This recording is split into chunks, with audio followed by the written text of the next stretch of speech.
Quelle est la distance entre Skippy et le fond sous-marin?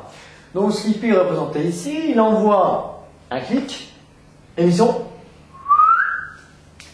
Le clic se réfléchit sur le fond sous-marin et non pas sur le sous-marin. Ça, c'est une autre question. Il se réfléchit sur le fond marin et remonte jusqu'à Skippy.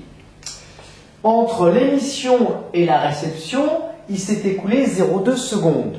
La célérité de l'ultrason dans l'eau salée est de 1530 mètres par seconde. Que vaut cette distance grand H? Vous savez que la célérité, c'est la distance parcourue sur l'intervalle de temps. La distance parcourue, c'est 1 fois H, 2 fois H. Attention, il y a beaucoup de gens qui mettent qu'une fois H. Attention. Émission, réflexion et réception. Attention, 2 fois grand H, divisé par quoi? Eh bien, cet intervalle de temps que j'avais appelé affectueusement delta t, comme tablitude. Donc, que vaut par conséquent H? H égale V fois delta t divisé par 2.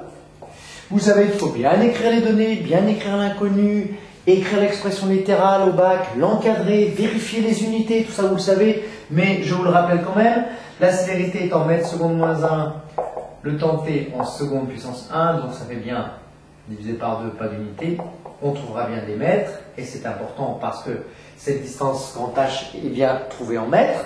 Je fais le calcul, ce qui nous donne pour H 1530 fois 0,2 divisé par 2, ce qui nous donne une distance de 153 mètres.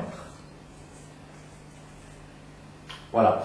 Au passage, 0,200, 3 chiffres significatifs, 4 chiffres significatifs, donc le résultat ne peut en comporter que 3, autant que la donnée qui en possède le moins, c'est-à-dire l'intervalle de temps. Et on n'oublie pas de souligner, pour bien que l'examinateur puisse retrouver votre donnée numérique et qu'il vérifie que vous n'avez pas oublié les unités.